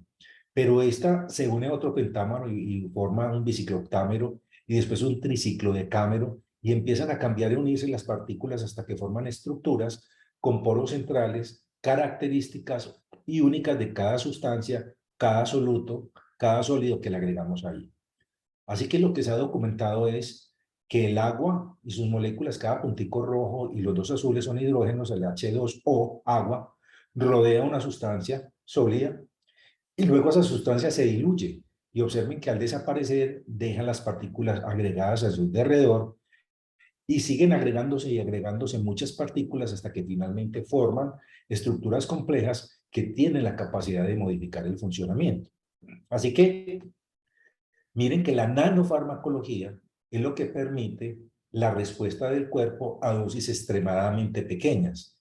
Y como las sustancias en nuestro organismo, como los leucotrienos, son 10 a la menos 20. Y piensen que es 0,020 veces una partícula y funciona para liberar sustancias presentes en las células de defensa, los leucocitos. La interleuquina, para que se repitan las células, es 10 a la menos 19. Las endorfinas, para ayudar a la actividad de las células que nos defienden, las células natural killer o asesinas naturales, se producen en cantidades de 10 a la menos 18. Así que cuando se habla de homeopatía, se habla de nanopartículas, de diluciones de partículas que cambian sus características físico-químicas y ayudan como cualquier medicamento. Y cuando uno coloca homeopatía en nanopartículas, por ejemplo, en una base de datos médica como publicaciones médicas, encuentra 133 artículos publicados. Por lo tanto, no es únicamente con medicamentos que se llega a un receptor, sino que hay clústeres de agua con nanopartículas que también pueden entrar a la célula y modificar segundos mensajeros para activar procesos moleculares que llevan a generar diferentes productos, proteínas, neurotransmisores y diferentes compuestos que llevan a mejorar nuestro organismo. Y no solamente es con sustancias diluidas, también incluso hay electromagnetismo, por ejemplo, en la luz. Cuando nosotros nos asoleamos durante 20 minutos, producimos la cantidad óptima de vitamina D en nanogramos que requiere nuestro organismo para funcionar. Y cuando no podemos exponernos al sol, cae la vitamina D, aparece la osteoporosis, pero también se empieza a afectar la producción de células de defensa. Tener la vitamina D baja favorece gravedad, por ejemplo, cuando una persona se expone al COVID, porque la vitamina D no solamente sirve para la defensa, sirve para la cicatrización, sirve para la energía de la mitocondria, que es la pila del organismo, sirve para liberar los neurotransmisores que requieren de calcio y el calcio de vitamina D, sirve para mantener el magnesio, es decir, cumple siendo algo en tan pequeñas cantidades activa en multiplicidad de funciones en nuestro organismo. En porfiria específicamente, dado que hay una sensibilidad especial a la exposición al sol, todas deberían conocer, todas las personas, sus niveles de vitamina 25 OHD, 25 hidroxide, que permiten detectar si hay deficiencia o insuficiencia. Deficiencia es cuando está por debajo de 20 nanogramos y o insuficiencia cuando está entre 20 y 30. Todos deberíamos tener la vitamina por encima de 30 para tener óptimo funcionamiento de nuestro organismo y cuando está bajo de eso, tener la posibilidad de suplementar. Y ahí surge un término muy importante en farmacología y en medicina, y es hormesis. Y la hormesis describe que eso que nos afirmaba Paracelso, que nada es veneno y todo es veneno, es muy cierto, porque es la demostración de que un agente químico o un factor ambiental como la luz, que es dañino a dosis muy altas, es beneficioso y saludable a dosis muy bajas. Y cuando nosotros entendemos esto, sabemos entonces de la posibilidad de poder ayudar a nuestro organismo a liberarse de muchas sustancias tóxicas, mejorar nuestro sistema inmune y ayudar a la recuperación de todas nuestras células. Así que, por ejemplo, la hormesis ha sido probada que tiene beneficios muy importantes y de ahí surge la necesidad, por ejemplo, del ejercicio. Cuando yo subo, boto toxinas, estimulo la producción de mitocondrias y el ejercicio lo que produce es una oxidación que debería ser dañina, pero que cuando es de una manera regulada es muy beneficioso porque desintoxica, baja la presión, relaja, quita dolores y mejora el funcionamiento de todo el organismo. Y en primera instancia pensaríamos que podría ser algo lesivo porque es un esfuerzo físico importante. Entonces, comer las cantidades precisas, hacer trabajos como, por ejemplo, la memoria, aprendernos todos los días algo diferente. Piensen que hay gente que se le pierde un celular y quedó desconectada del mundo porque no recuerda ningún teléfono. Aprendernos todos los días un teléfono es poner a ejercitar nuestro cerebro, nos genera algo de fatiga, pero ayuda a mejorar la memoria y ahí tenemos como ese pequeño esfuerzo tiene grandes repercusiones en las comunicaciones de las neuronas de nuestro cerebro. Así que eso es lo que se denomina hormesis, que es un principio supremamente interesante porque todos los medicamentos son horméticos. La atropina, que en dosis altas produce calor y taquicardia, en dosis muy bajas baja la temperatura y disminuye la frecuencia del corazón. La adrenalina normalmente nosotros la manejamos en muy baja cantidad para tener los vasos dilatados. Si la producimos en mayor cantidad, como cuando tenemos estrés o nos enfrentamos a un peligro, el vaso se contrae. Así que la adrenalina es un vasodilatador en dosis bajas y un vasoconstrictor en dosis altas. La aspirina, ya vimos, dosis de 100 miligramos son anticoagulantes, antiagregantes plaquetarios y dosis muy diluida generan trombosis. La sal, por ejemplo, en dosis muy bajas es muy benéfica, indispensable para la vida y el organismo. Pero lo que necesitamos de sal es 2, máximo 3 gramos diarios y nos estamos consumiendo 12 porque aprendimos desde niños que la sal era inocua y que todo sabía mejor con sal. Ese exceso de sal lleva, por ejemplo, a que en el riñón se tengan que eliminar por cada gramo de sal en exceso 60 miligramos de calcio. Y por los 10 gramos de sal que nos comemos de más, perdemos 600 miligramos diarios de calcio y las dietas ricas en sal producen osteoporosis y cálculos renales por oxalato de calcio. Miren entonces cómo la sal en dosis bajas es muy benéfica y en dosis altas muy perjudicial porque se edematizan, se llenan de líquido las células que recubren los vasos sanguíneos, el endotelio, y genera hipertensión. Si una persona se tomara un traguito de licor diario, es benéfico porque ayuda al sueño, desinflama, baja el colesterol. Más de uno afecta adversamente todos los órganos y sistemas. Piensen ustedes que los analgésicos opioides, por ejemplo la morfina, en dosis bajas terapéuticas controla el dolor.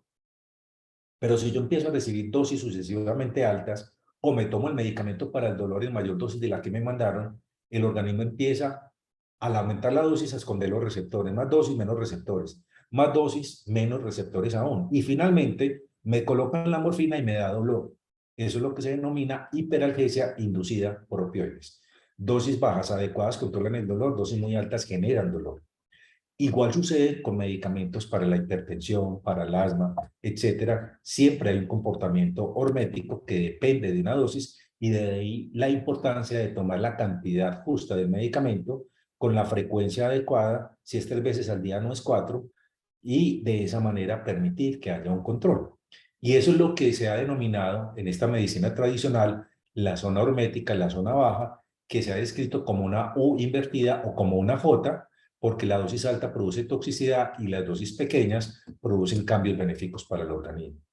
Cuando uno va a la playa y se asolea y toma un color muy bonito, bronceado, es porque el material genético lo rompió el exceso de sol y un par de bases que normalmente se une una denominada timina con otra adenina, se rompen y se pega la timina con la timina vecina, que es completamente irregular, que es perjudicial y que genera cáncer. Entonces lo que hace el organismo es que activa enzimas que se denominan reparasas, rompe esa unión aberrante timina-timina y restablece la unión timina-adenina para que no se produzca un cáncer. Y es por eso que si uno se expone 20 minutos en promedio, produce vitamina D. Y más, produce bronceado, que es sinónimo de una mutación genética procancerosa. Así que cuando vean a alguien broncearse, En vez de decirle qué lindo bronceado, le van a decir qué mutación la que te hiciste por exponerte excesivamente al sol. Y si el organismo no es capaz de reparar eso, mata la piel y ahí es cuando descamamos. Dosis bajas benéficas, dosis altas dañinas. Así que todo nuestro organismo funciona de la misma manera. Dosis muy bajas ayudan a la recuperación y dosis muy altas perjudican. Si miramos un medicamento como es Pascoprel, para citar un medicamento homeopático, esto tiene una serie de tóxicos y de sustancias que una vez que se diluyen se convierten en terapéuticas. Por ejemplo, la manita muscaria la contienen los hongos que nosotros vemos rojos con punticos blancos encima y es tóxica, y produce cólicos, pero en dosis ultra diluidas produce control de los cólicos, que si se mezcla con otras plantas y se coloca, por ejemplo, atropina, ya sabemos que la atropina en dosis muy altas produce aumento de la frecuencia cardíaca, lleva a que se dilaten mucho los ojos, aumenta la temperatura, en dosis muy bajas permite la relajación de los músculos, controla los dolores. Igual sucede si tiene magnesio y así, esta combinación de extractos vegetales con diferentes sustancias minerales como el cobre, el magnesio y el amonio favorece el control de los cólicos y sirve, por ejemplo, para los cólicos menstruales, comparable al Advil, que es el ibuprofeno, y sin los efectos colaterales de irritación gástrica, de daño renal, de riesgo de infarto, de trombosis cerebral que puede presentarse con el consumo de los antiinflamatorios tipo diclofenaco, ibuprofeno, naproxeno. Y miren cómo se hacen estudios en animales, porque mucho detractor ha dicho, no, es que eso es pura sugestión. Pues bueno, se hacen estudios en animales y se mira su comportamiento y yo no puedo influenciar a una rata diciéndole esto sirve o no sirve. Y las ratas muestran cómo la disfunción, los cólicos y el dolor disminuye en el intestino irritable.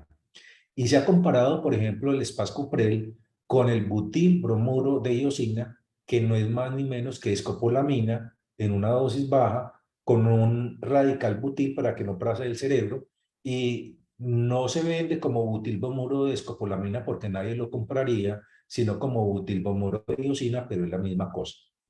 Y cuando hay una persona que no tolera la buscapina, pues le podemos dar Spascuprel porque tiene el mismo efecto comparativamente sin las manifestaciones adversas que produce la butilbromuro de iosina, como la boca seca, la visión borrosa, la sensación de calor, la dificultad para orinar.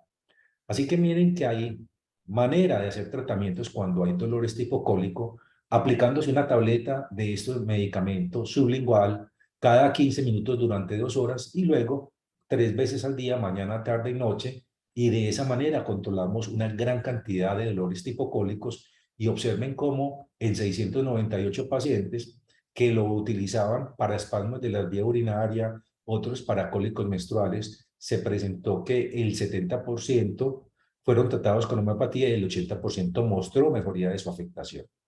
Así que en estos grupos de tratamiento la conclusión es que este tipo de medicina es útil, es beneficiosa y pueden emplearse una gran cantidad de combinaciones de medicamentos homeopáticos para tratamientos de diferentes procesos.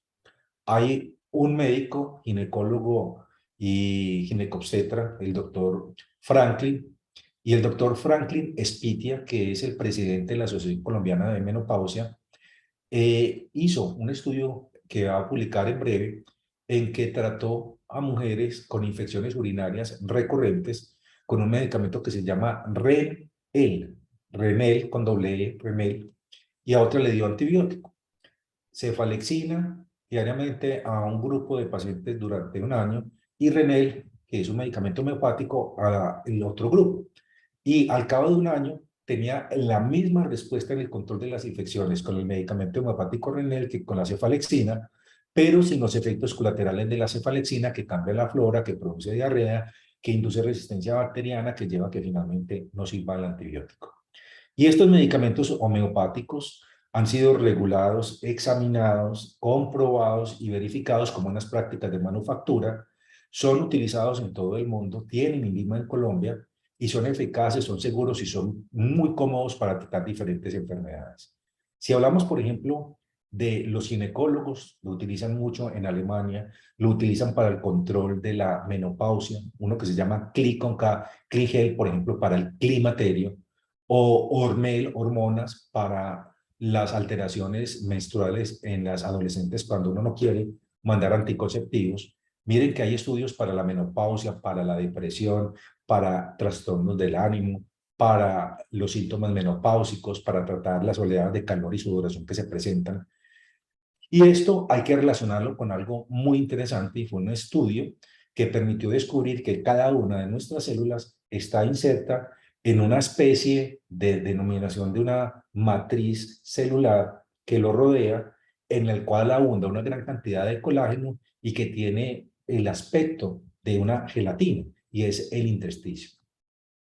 Cada célula está inmersa en un intersticio donde hay un ambiente que contiene algo parecido a la linfa, lleno de proteínas, más de 300, en las cuales su función es alimentar a la célula y se comunica con las células a través de unas estructuras denominadas integrinas y capta de las células las sustancias metabólicas de desecho y le suministra a las células todos los nutrientes y hormonas que necesita para su funcionamiento. Cuando nosotros tenemos una inflamación, un daño, un tipo de enfermedad, las toxinas se han acumulado en el intersticio. Observen un intersticio sano en comparación con un intestino inflamado, un intersticio inflamado, una matriz contaminada. Esa matriz debe ser tratada, limpiada, antes de que uno pueda tener algún tipo de respuesta frente a una intervención con medicina bioreguladora. Y por eso hay tratamientos con medicamentos de detoxificación, que no es cualquier medicamento. En las farmacias podemos conseguir uno que se llama linfomiosot para ayudar a mover la linfa que hay en este tipo de matriz de intersticio y sacar toda esa serie de toxinas que por el sistema linfático van al hígado. Entonces, además del linfomiosot, se utiliza el EPL, que ayuda al fortalecimiento del hígado, al hígado graso, a la limpieza, y también como hay toxinas que se eliminan por el riñón, Renel. Entonces, si uno, por ejemplo, toma linfomiosot, Renel y PL, favorece la limpieza del terreno, la limpieza de ese sitio donde están incrustadas las células y permite entonces que haya una regeneración y un mejor control de diferentes síntomas que nos aquejan diariamente. Por eso, este tipo de intervención no lo podemos ofrecer sino desde la medicina bioreguladora de sistemas. No tenemos otras posibilidades con la medicina alopática. Y cuando uno encuentra la acumulación de sustancias en un órgano, aparece la enfermedad intersticial. Si se concentra, por ejemplo, grasa en el hígado, aparece el hígado graso, que ya presagia el empeoramiento del funcionamiento hepático y posiblemente una cirrosis. Pero cuando se nos inflama el intersticio cerebral, tenemos depresión, la esquizofrenia, o tenemos trastornos de la memoria o Alzheimer o enfermedades degenerativas como el Parkinson. De ahí que limpiar el intersticio permite que la gente tenga una mejor respuesta a las intervenciones, porque de esa manera se hace la alimentación adecuada de la célula y la recuperación de las sustancias de desecho para poder a través de la linfa llegar a la circulación, metabolizarlas en el hígado y eliminarlas a través del riñón. Así que muchos cambios tóxicos que se traducen en dolor, en inflamación, en fibromialgia, son producidas por la acumulación de derivados de una alimentación inadecuada, de bajo consumo de frutas, de verduras, de legumbres, que cada cual tiene una tolerabilidad diferente a ellas y que permiten que cuando uno tiene un buen consumo y balance de sustancias antioxidantes, se desinflame el intersticio, se limpie y tenga uno menos dolores y mejor dinámica en el organismo. Mucha gente dice que no hay investigación en homeopatía, pero miren que uno coloca la palabra homeopatía en una de las bases de datos más importantes médicas, publicaciones médicas, y aparecen 6.984 artículos. Si pone pruebas, los ensayos clínicos de homeopatía, aparecen 2.096 artículos. Si uno coloca, por ejemplo, homeopatía, ensayos clínicos aleatorizados, 1.116, y si coloca metaanálisis, que es el culmen de la investigación y el análisis de varios estudios, pues se encuentra 1.520. Así que para abril de este año, todos esos artículos estaban publicados Y cada día se siguen publicando más y más artículos que permiten hablar de la posibilidad de ayudar a nuestros pacientes con diferentes intervenciones terapéuticas. Cochrane, por ejemplo, es una institución que analiza la evidencia que hay de los tratamientos clínicos. Y ahí se da uno cuenta que existe una tendencia para minimizar los beneficios de la homeopatía y magnificar aquellas cosas en las cuales no ha mostrado utilidad, porque no hay nada que sirva para todas las enfermedades en todos los campos. Pero miren, por ejemplo, homeopatía para el tratamiento del intestino irritable, dicen, un posible beneficio. Y que Cochrane diga que posiblemente es beneficioso, ya es mucho. Y miren que, por ejemplo, hablan de que se soporta la eficacia para el tratamiento de las úlceras en la boca, de la estomatitis, con un medicamento traumédico. Y también cuando analizan, en vez de decir que han encontrado posibles beneficios y eficacia, dicen que los hallazgos disponibles en Cochrane no muestran que la medicina homeopática sirva más que el placebo. Entonces, ¿por qué hablan de un posible beneficio y por qué hablan de que se sustenta la eficacia? Es ahí donde tenemos que mirar que hay investigaciones y que en realidad la medicina no son varias, la medicina es una sola. Hay diferentes estrategias para ayudar a recuperar los pacientes y toda estrategia que permita un resultado es bienvenida. Yo soy de la convicción que si sé que un paciente se me recupera con un saumerio, le hago el saumerio. Así que tenemos que trabajar en alternativas como el ejercicio, el sueño, la armonía familiar, la terapia ocupacional, porque es importante trabajar, pero adicionalmente tenemos la medicina alopática, que es muy importante, los medicamentos que utilizamos, lo que nos permite cotidianamente controlar muchas de las sintomatologías y que tomamos o nos inyectamos. Pero también la fisioterapia, el manejar las emociones y el estrés, el nutrirnos adecuadamente, el practicar la relajación, el mindfulness, pero también existe una alternativa, que es la medicina bioreguladora de sistemas, para poder ofrecer a los pacientes que no se benefician de la medicina tradicional una salud que sea más integral.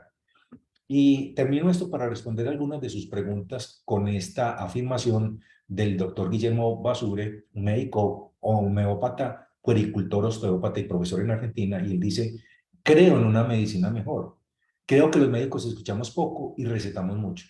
Creo que tenemos terapéuticas extraordinarias como la homeopatía, la acupuntura o la osteopatía completamente arrinconadas. Creo que gran parte de la investigación médica actual trabaja bajo graves prejuicios metodológicos que solo la dejan avanzar en determinadas direcciones, pero no en otras. Creo que colaborar es mejor que competir y creo que tenemos que parar, mirar dentro de nuestro corazón y entender por fin que nuestra única esperanza es empezar a vivir como si el otro nos importara más que nosotros mismos, como si el otro fuera nuestro querido hermano, porque lo es. Muchas gracias por haberse conectado, por haber estado aquí presente y procedo a dejar de compartir la pantalla para responder las inquietudes y las preguntas que ustedes a bien quieran formular. Médico, buenas noches. No, primero agradecerle, como siempre, me quedo sorprendido, tanta información, pues, y tanto conocimiento, diría yo, pues, y yo creo que cada oportunidad que tenemos de estar con usted o con alguno de los especialistas que nos ayudan tanto, definitivamente es una bendición, digo yo. O sea, ojalá todos tuviéramos pues como esta oportunidad. Hay muchos que no sé, no pueden o no quieren, no sé, pero es mucho lo que aprende uno. Médico, yo sí Sí. tengo una pregunta, pues, que algo tendrá que ver, pero que también, pues, considero que es importante. Y es que, bueno, uno escucha en el día a día, hablando con las personas, hablando uno con familiares, las mamás de uno que son como tan, no sé, como lo decía usted ahora, esos remedios caseros, esas cosas, incluso Sí. que ni siquiera tomar nada, eso de amarres el hilo rojo en el dedo, o sea, cosas de ese tipo que uno Sí. hasta se sorprende. Sí. Pero también, digamos, esos temas de, obviamente la creencia, hay gente que digamos, cree mucho más en este tipo de alternativas que en lo tradicional, como lo decía usted, y hasta dónde juega, digamos, hasta dónde cobra relevancia también todos estos temas de efectos placebos, que podría decir uno, no, es que esto me va, esto me sirve más que lo tradicional, pero que también sea por temas de convicción, ¿cierto? De creencia. Sí, sí. Diga eso. Sí, es muy importante lo que formulas porque todo medicamento tiene un efecto no solamente placebo, que le puede servir a uno si tiene la convicción, la fe de que le va a servir, como también nocebo. Si a uno le dice, esto, por ejemplo, le puede ayudar a quitar el dolor de cabeza, pero le puede dar gastritis. Muy probablemente le va a dar gastritis a esa persona. Pero para eso se hacen los estudios en animales, porque a un animal no se puede influenciar diciéndole, ah, tómese esto que se le va a quitar el dolor. Se le da y se somete a estímulos dolorosos, como por ejemplo, se le inyecta en la patica un medicamento irritante y miden a ver cuántas veces logra apoyarlo, en cuánto tiempo, y de ahí se deduce si están controlando o no están controlando el dolor. Entonces, todos esos estudios que se hacen en animales son necesarios para poder demostrar que existe una diferencia más allá de no hacer nada, de inyectarle, por ejemplo, solución salina como un control y de darle almidón como si fuera un medicamento y poder de esa manera discriminar si sirve o no sirve el medicamento. El efecto placebo es muy útil y se utiliza en muchas partes y lo debemos utilizar. Mira que hay un estudio muy bonito, por ejemplo, español, que tomaron a un grupo de personas en cuidados intensivos y les preguntaron si tenían algún tipo de inclinación espiritual. Aquellos que dijeron que sí, les preguntaron si permitían que alguien orara por ellos. Y a los que dijeron que no, pues no se ora por ellos. Y encontraron que las personas que permitieron que oraran por ellos salían de cuidados intensivos un día y medio antes que aquellos que no permitían que oraran. Y el artículo es muy claro diciendo, eso no quiere decir que exista Dios. Puede ser que la oración o la convicción de que alguien está orando por ellos les produzca sustancias químicas, serotonina, endorfinas y otras que favorecen la recuperación y por ende salían antes de cuidados intensivos y se recuperaban más rápidos, pero igual, no cuesta nada y ahorra millones. Entonces dígale a la gente que ore por usted cuando esté en la unidad de cuidados intensivos. Entonces mira que son circunstancias prácticas que no quieren demostrar necesariamente una actividad superior, pero que pueden ser interpretadas de esa manera por el creyente, de una manera diferente por aquel que no. Pero nuestras palabras tienen el poder también de curar, de mejorar o de dañar, de herir y de, obviamente, generar lesiones. Por eso es muy importante ser coherente con lo que se piensa, se dice, se hace, a fin de poder ayudar a las personas de una mejor manera.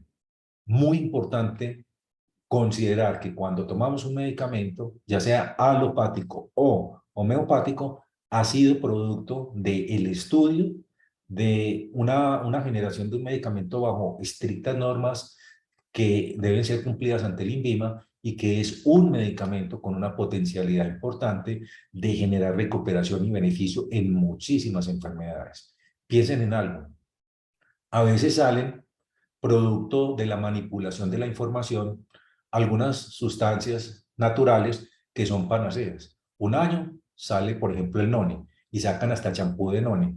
Y cuando la gente ve que eso no sirve, simplemente no lo vuelve a comprar y desaparece ese producto. Después sacan el chontaduro y todo el mundo utiliza chontaduro. Y cuando ven que no sirve, lo dejan de utilizar y lo seguirán consumiendo aquellos que les gusta el sabor. Igual sucede con lo que no sirve. La homeopatía, que lleva más de 200 años, si no tuviera utilidad, hubiera desaparecido hace mucho tiempo. Y ha tolerado la prueba del tiempo, que es una de las más exigentes, frente a la cual sucumben muchos medicamentos, pero la homeopatía ha continuado creciendo, investigando, publicando y demostrando que es de gran utilidad en el tratamiento como una alternativa que puede ser aplicada a cualquier paciente, incluyendo cualquier medicamento, específicamente en el manejo de la porfiria, si es de origen homeopático. Ahí no hay que verificar si sirve o no sirve, si es peligroso o no. Pueden servir dependiendo de una adecuada prescripción por un médico que conozca cómo funcionan y cómo se prescriben estos medicamentos. Gracias, médico. Excelente. No sé si alguien La más pregunta, tenga, muy importante. no sé si alguien más tenga alguna pregunta, pueden prender La el pueden también micrófono. copiar en el chat para aquellos que no tienen la manera de activar el micrófono. Pues, Ven ahí. Médico, sí. Qué pena, médico. Yo sí tengo una pregunta que Adelante, hacerle. doña Beatriz. Hay algunos pacientes con estas medicinas alternativas que han preguntado si es prudente o no hacerse en acupuntura, los pacientes de porfiria específicamente. ¿Usted qué nos Sí, puede decir al respecto? sí, pero tiene que ser una persona que conozca, porque la acupuntura en China se estudia 7 años, incluso 9, cuando quieren hacer una especialización profunda. Y yo he podido ver, por ejemplo, cuando vinieron unos médicos de China a la Facultad de Medicina de la Universidad de Antioquia, cómo con acupuntura, sin anestesia, hicieron una cesárea a los médicos y simplemente con unas agujitas en el rostro. O sea, la acupuntura tiene utilidad, y tiene utilidad por esto del intersticio, porque si cada célula tiene un montón de colágeno que la envuelve, y cuando yo meto una aguja, genero una señal eléctrica, porque cuando el colágeno se estira y se contrae, lleva electricidad que se siente en el cerebro, y el cerebro empieza a producir diferentes sustancias producto de esta señal que finalmente modulan muchos de los procesos. Entonces, por ejemplo, yo, si me preguntan un buen acupunturista, recomendaría, por decir algo, al doctor Roberto, que tú también tienes la fortuna de conocerle, y que es una persona que es un médico integral conocedor de las técnicas de la acupuntura, porque ha estado en el Oriente en muchas ocasiones perfeccionándose, y que son recursos que tenemos subutilizados, y que yo te pediría el favor de que de pronto colocaras ahí en el chat el teléfono del doctor Roberto, porque es un profesional integral que conoce del tema y que va a hacer una acupuntura de buena manera. Pero hay personas que pueden hacer acupuntura sin saber, y obviamente el beneficio no va a ser evidente. Una pregunta muy interesante. ¿Uno se puede intoxicar con estos medicamentos? No. Como son medicamentos son ultra diluidos, imagínate una partícula en 1 millón de partículas diluidas. Uno puede tomarse un frasco entero de cualquier medicamento homeopático, no se va a intoxicar. Pero si el médico no sabe lo que es la homeopatía, va a tener mucho susto, porque va a haber un montón de sustancias tóxicas y él cree que eso está en una gran cantidad de concentración y que va a matar al paciente. Para citar un caso, el árnica es un medicamento que se utiliza para controlar los traumas que se forman morados. Entonces uno lo aplica para evitar que sangren los vasos porque se contraen. Si una persona toma árnica por desconocimiento, lleva a vasoconstricción en el hígado, se destruye el hígado por cirrosis y se muere.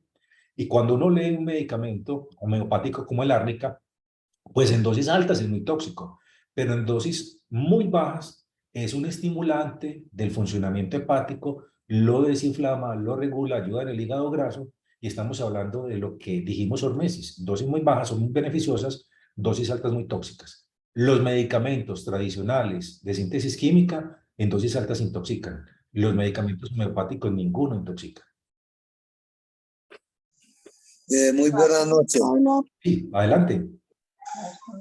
Quería preguntarle a una persona que tenga porfiria, ¿qué problema puede tener una persona que, digamos, se haya hecho vacunar contra el COVID o que quiera hacerse vacunar porque Sí, todavía hablan de la quinta vacuna, que bueno, varias sí. cosas? ¿Puede tener algunas consecuencias o no? Sí, pero no únicamente las personas que padecen porfiria o cualquier otra enfermedad huérfana. Cualquier persona puede hacer reacciones inesperadas, y muchas de ellas graves. Yo pertenezco al Comité de Vigilancia de Efectos Adversos de las Vacunas, y hemos visto cosas muy graves, encefalitis, personas que han quedado en silla de ruedas y cosas por el estilo. Pero es la minoría. Así que decir que las vacunas no se pueden colocar no es cierto. Debemos colocárnoslas. Que es que me caen muy mal y me enfermé mucho, sí. Pero si le hubiera dado COVID, tal vez hubiera muerto. Y por ende, yo sugiero que se coloquen las vacunas, porque es más el beneficio que tienen que el riesgo que involucran.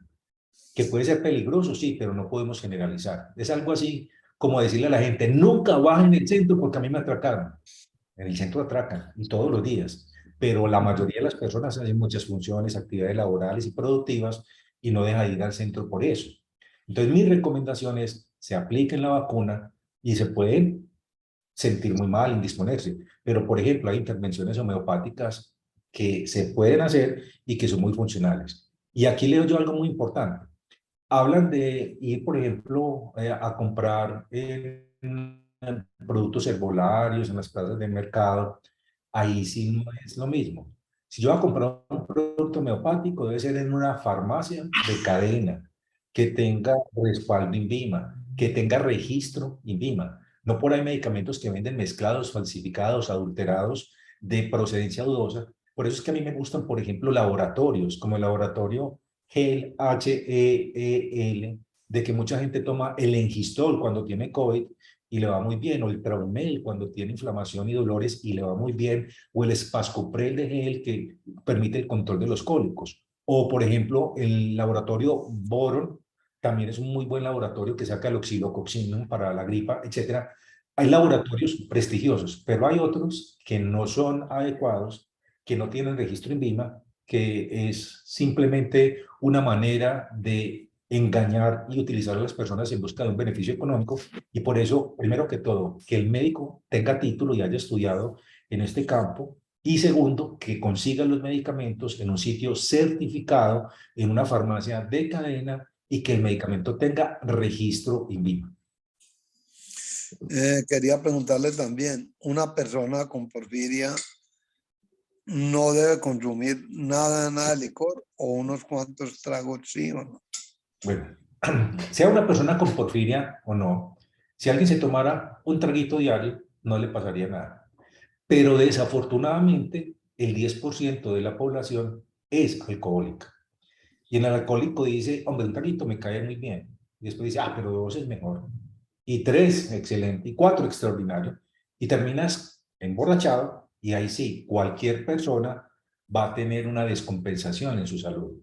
Así que si uno tuviera esa disciplina de tomarse una copita pequeña de vino diariamente, así tuviera porfiria, no le va a producir nada. Es que una crisis de porfiria no es por una sola causa, es porque esa persona se tomó el vinito, consumió chocolate, tomó tinto, se estresó, no durmió y la convergencia de todos esos factores sí dispara una crisis, pero una sola, bien empleada, no. Entonces, el que diga, me va a tomar un traguito de vino todas las noches, puede hacerlo, pero uno solo, no son 2, ni 3, ni 4, ni 5. Y cuando se excede, ahí sí va a haber una intoxicación que a cualquiera nos va a dar un guayabo y que por ende cuando uno está enguayabado está muy enfermo y por eso es no exponernos inadecuadamente a ese tipo de riesgos porque sí puede tener consecuencias muy graves. Muy bien. Sí, Gracias, adelante, doctor. doctora María Beatriz, y gracias por estar aquí. El problema adicional de la sobredosis de alcohol que nosotros llamamos rasca en los pacientes de porfiria no es conveniente porque inclusive induce hipoglicemia y la hipoglicemia en ellos desencadena la crisis. Además de eso, aumenta, inhibe la hormona vasopresina que va a dar esa orinadera que nota la gente y va a deshidratar la persona. Además, va en ese efecto, está desencadenando pérdida de electrolitos, de sodio, de magnesio, que va a agravar toda la crisis. Entonces, pues, obviamente uno y no más. Correcto, es muy importante. Porque miren lo que es un guayabo grave. Cuando una persona presenta un delirium tremens, alucinaciones, convulsiones, que está en un guayabo grave, se muere el 40%. Cuando una persona lo muerde una serpiente muy venenosa, se muere 1 de cada 10. Así que es 4 veces más peligroso un guayabo que una mordedura de serpiente y uno no lo ve así. El licor es bueno en pequeñas cantidades, igual que decía Paracelso. Nada es veneno, todo es veneno, depende de la dosis. Un trago, muy bueno, pero no más de ahí. De ahí en adelante va a perjudicar. Hay una pregunta en relación con la vitamina D. Si una persona tiene deficiencia de vitamina D, lo primero es corregirla. Y a veces los médicos se nos olvida porque empezamos a mandar 1.000 o 2.000 unidades diarias de calcio con vitamina D. Y resulta que uno con eso evita que siga bajando, pero no corrige el déficit. Para uno subir la vitamina, dejarla en buenos niveles, tiene que tomar, escuchen bien, 50.000 unidades semanales durante 2 meses. y ahí sí queda uno con los niveles perfectos. Pero a uno le mandan los 2000 y con eso no va a subir. Entonces, y si yo le digo a un paciente, tómese 25 cápsulas de vitamina D, 2000 unidades cada semana, 8 semanas, ni se las toma ni vuelve donde mí. Pero venden, por ejemplo, ampollas, hay unas que comercialmente son el Istotal, que vienen de 25.000 unidades. Entonces uno se toma, viene en un plástico que uno quita la tapita, se toma las 2 ampollas, son 50.000 unidades semanales durante 8 semanas y con eso quedó corregido los niveles de vitamina D. Estamos funcionando muy bien porque sirve está para controlar dolores. Cuando uno tiene bajita la vitamina D, todo le duele más. Hay otra pregunta por aquí con el omeprazol. Sí, una persona con porfiria puede tomar omeprazol o esomeprazol, pero recuerden que después de 3 meses de venirlo tomando ininterrumpidamente, cambia la flora del intestino y genera lo que se llama disbiosis, gases, se come y se siente molestia, a veces dolor. Adicionalmente, disminuye la absorción de vitamina B2 y puede llevar a deficiencia, disminuye la absorción de hierro y puede llevar a anemia, disminuye la absorción de magnesio y puede llevar a calambres, disminuye también el funcionamiento renal y puede producir nefritis y puede predisponer incluso en el largo plazo a cambios estructurales en el estómago que favorezcan la aparición de cáncer y también se asocia a fracturas. Entonces, miren que uno piensa cuando se toma un omeprazol que eso no va a producir ningún daño. Quita la gastritis, pero produce 5 daños muy graves, entre muchos otros que puede producir. Así que el mensaje es que mientras menos medicamentos tome yo, mejor. Y que los que tome sean los esenciales y no simplemente cada vez que tengo un dolor me voy a tomar un acetaminofén, porque más de 6 acetaminofenes en el día dañan el hígado.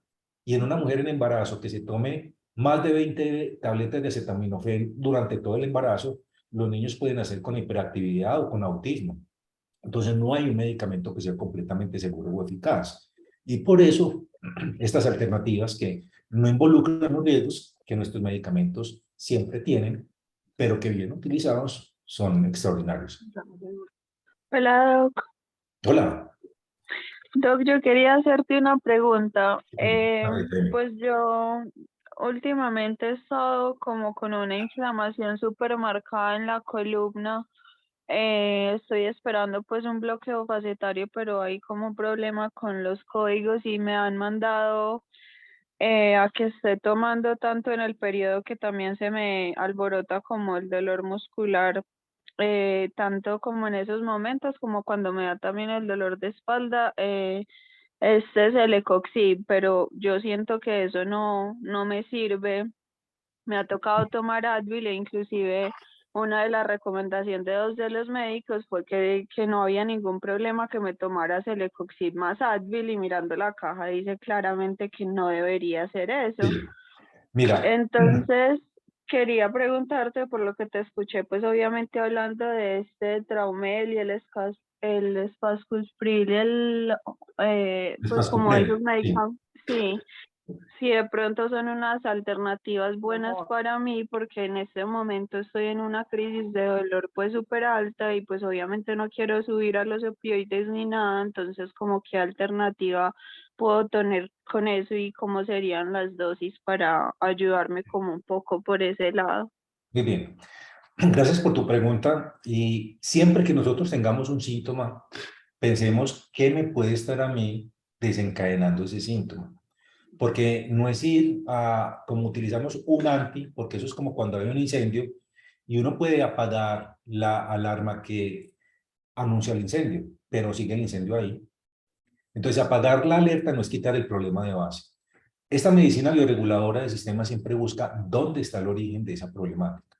Y lo primero que uno tiene que considerar es que yo sé que tú estás viviendo momentos de estrés, de tensión, y eso se manifiesta primero que todo con aumento del tono muscular y aparece la lumbalgia, la dorsalgia, que están muy relacionadas con situaciones de estrés. Por eso todos y cada uno de ustedes deberían practicar yoga o lo que denominan atención plena o mindfulness, que hay incluso programas de internet donde lo enseñan para efectos de relajarnos. Lo segundo es que hay que dormir bien, es más importante dormir que comer para un paciente con porfiria, porque durante el sueño nuestro cerebro, que es donde todo se siente y funciona, se desintoxica. Y ya cuando uno tiene la posibilidad de hacer actividad física, porque eso produce endorfinas, relaja, tranquiliza, al igual que la actividad sexual, que también es muy recomendable porque favorece también la desinflamación y baja la presión y baja los dolores. Pero cuando uno ya ha cuadrado esa, debe pensar en los alimentos, porque hay alimentos que inflaman y hay alimentos que desinflaman. Y tratar de consumir aquellos que toleramos y consumir diariamente una fruta y antioxidantes también ayudan a disminuir las molestias de inflamación. Hay incluso alimentos como la cúrcuma, que si se mezcla con aceite de oliva y se toma con una cápsula de lecitina, se absorbe muy bien y ayuda a la desinflamación tanto intestinal como la artritis y para muchas cosas, migrañas, etcétera. Existen más de 60.000 artículos publicados acerca de los beneficios de la cúrcuma. Pero después de eso también hay medios físicos y están los parches, por ejemplo, Versatis, que son parches de lidocaína que duermen la zona y quitan el dolor. O mejor aún, hay unos parches que se llaman parches F de Faro, I de Iglesia, T de Tarro, parches FIT. Y esos parches FIT que los venden en las farmacias Pasteur vienen como con un contact que se quita y se coloca sobre la zona de dolor. Y ellos traen una cubierta de dióxido de titanio y otra de cerámica que evitan que los rayos infrarrojos que nosotros producimos salgan del organismo, quedan ahí dentro del tejido capturados. Y cuando los rayos infrarrojos quedan capturados, estimulan la mitocondria, que es la pila del organismo, producen más ATP, que es la energía, reparan y desinflaman. Entonces, una sugerencia, consigue un parche FIT, vale 10.300 pesos y se deja 5 días ahí, se baña uno con él y todo, y con eso se controla muchas veces el dolor. Respecto a lo que dijiste de tomarse el Lecoxib y ibuprofeno, tienes toda la razón. Uno nunca mezcla antiinflamatorios. No es que yo mezcle diclofenaco, inyectado y lo mande tomado y le pongo un Celecoxib, un ibuprofeno, una Proxen, no. Cuando yo aumento la dosis, aumento los daños del riñón, aumento los daños y la posibilidad de sangrado gastrointestinal, puedo inflamar el hígado, desencadenar una crisis y puedo propiciar un infarto o una trombosis cerebral. Si nosotros nos vamos atrás, 20 años, hubo 2 medicamentos muy buenos para el dolor. Se llamaban el Vioxx y el Bextra. Rofecoxib y Parecoxib, respectivamente. Y en un año que estuvieron en el comercio, mataron 10.000 personas tan solo en Estados Unidos por infarto, trombosis cerebral. 10.000 muertos. Así que cuando ustedes vayan a tomar un inflamatorio, un antiinflamatorio, piensen, ¿cómo tengo mi riñón? Y si lo tengo afectado, no debo tomarlo. Si he tenido úlcera gástrica o sangrante, no debo tomarlo. Si la persona tuvo antecedentes de un infarto, no debe tomarlo. Si tuvo una isquemia cerebral o una trombosis, no debe tomarlo. Si tuvo algún daño hepático, elevación de las enzimas, no debe tomarlo, porque van a contribuir a agravar esas patologías preexistentes. Y ahí es cuando surgen alternativas como el Traumel, que puede ser de utilidad específicamente en el caso de tu dolor y que incluso puede aplicarse en crema, en gel, en la zona 3 veces al día y ayuda a controlar una gran cantidad de dolores e inflamación sin los riesgos que tienen las aplicaciones o la toma de los medicamentos antiinflamatorios. Y si yo voy a tomarse el Lecoxib, que es el más seguro de ese grupo y que es el que mejor tolerancia gástrica tiene, pues lo tomo durante 7 días, 10 días y pare de contar. No es para tomarlo indefinidamente porque se me daña el riñón. La doctora María Beatriz, que aquí está presente, nos puede dar testimonio de la cantidad de niños que se les ha dañado el riñón por tomar ibuprofeno. Así que, adulto o niño, los antiinflamatorios son un riesgo. Y por eso tal vez el más seguro es naproxeno y el más inseguro el diclofenaco y el etoricoxib, que lo mandan mucho, tienen mucho riesgo de hacer daños. Y que mientras menos utilicemos, mejor. Y no hay ninguna ventaja en utilizar acetaminofén cuando hay un dolor muscular a utilizar diclofenaco, naproxeno, ibuprofeno o celecoxib. Se reserva para cuando hay una inflamación grave. Pues, sugerencia, utiliza acetaminofén, porte los paños de agua caliente allí y ojalá consigas un parche FIT y te lo coloques ahí 5 días, que eso te va a ayudar a controlar el dolor. Muchísimas gracias, Doc. Doctor Ubier, Sí. para preguntarle, digamos, los que tenemos porfiria, que el hígado no lo ha afectado, el hecho de tomarse uno una copita de vino sí es malo para nosotros. No, pero es una copita. No te me vas a tomar 2, 3 o 4, que eso es lo que pasa. Cualquier persona con porfiria o sin porfiria puede tomarse una copita sin ningún problema, pero es una sola. Y ojalá sea vino, porque el vino contiene unas sustancias que se denominan polifenoles, antioxidantes y antiinflamatorias que ayudan al sueño, disminuyen los dolores y mejoran el perfil lipídico, pero es una sola. El problema es que uno dice, es que una es buena, pero voy a tomar dos, y después toma tres o cuatro y termina finalmente embriagándose, y ahí sí, es muy grave. Pero recuerden que un solo factor es muy difícil que desencadene una crisis. Cuando uno tiene una crisis se tiene que preguntar, ¿qué comí? ¿Cómo estoy durmiendo? ¿Estoy haciendo un ejercicio? Y estoy tomando los medicamentos como es. ¿Cómo está mi estrés?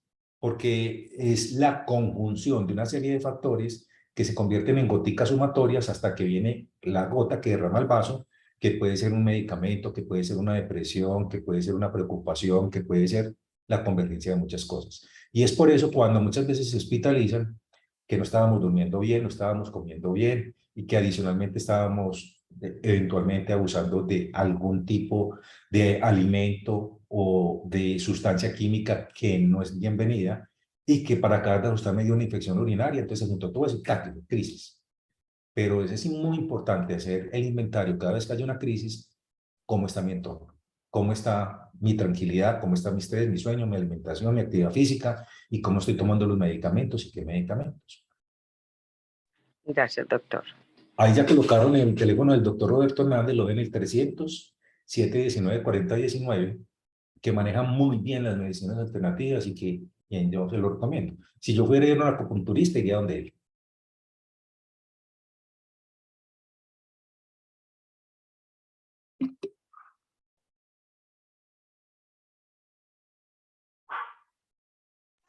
¿Alguna otra Bueno, pregunta? médico, Nos quedan algunos minuticos.